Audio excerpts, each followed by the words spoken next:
안녕하세요. 내 변호사 박 변호사 박주연 변호사입니다. 오늘은 무속인을 찾아가서 돈을 몇 천만 원을 주고 구술했는데 원하는 결과가 나오지 않았을 때 그 무속인을 사기죄로 고소한 사건을 준비해 보았습니다.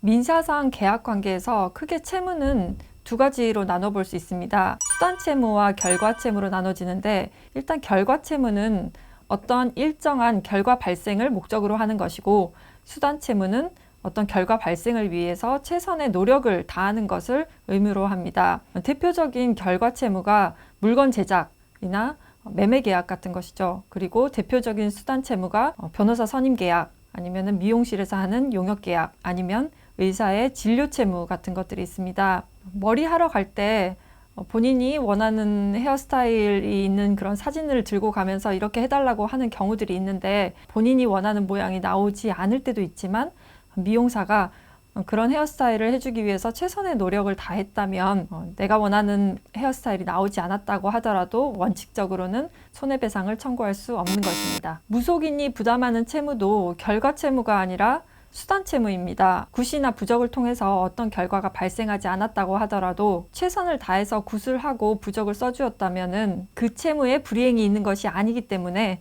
원칙적으로는 환불을 받을 수 없습니다. 또 많은 돈을 내고 굿을 했다고 해서 사기죄로 고소를 할 수 있느냐? 그것도 어렵습니다. 판례 중에는 굿을 하면 3개월 이내에 자연적으로 아이가 생긴다, 아니면은 굿을 하면 영업이 잘 된다, 굿을 하면 공황장애를 낫게 해준다, 아니면 굿을 하지 않으면 부모가 사망한다, 뭐 이런 명목으로 해서 2천만 원에서 3천만 원, 4천만 원 이런 식으로 돈을 받고 굿을 해준 사례가 있었습니다.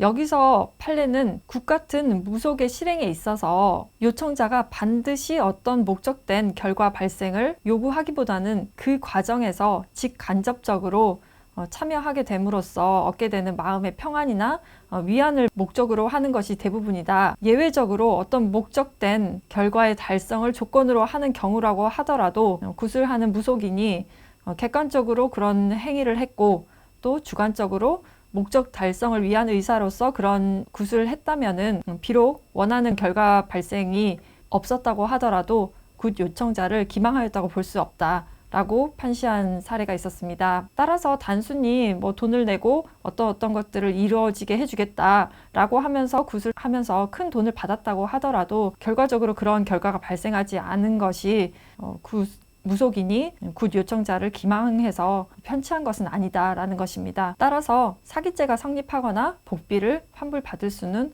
없겠습니다. 저도 이런 걸 잘 믿지 않은데 얼마 전에 친구를 따라가서 점집에서 사주를 보면서 거짓말을 한 적이 있었습니다. 나는 일도 하고 싶지 않고 지금 무직이고 그리고 앞으로 전업주부로 살고 싶다. 그렇게 얘기를 했더니 사주를 봐주시는 분께서 남자가 많은 그런 직역에서 일을 할 것 같고 그리고 일복이 있어서 평생 일을 하면서 살겠다고 하시더라고요. 그래서 어느 정도 사주팔자가 정해져 있는 것이 아닌가 이런 생각을 했는데요. 이렇게 몇 천만 원 돈을 내면서 굿을 하는 것에 마음의 위안을 얻을 수는 있겠지만 자기가 가지고 있는 사주팔자를 좋은 방향으로 발전시키는 게 더 좋지 않을까 그런 생각도 해봤습니다. 그럼 다음 영상에서 뵙겠습니다. 감사합니다.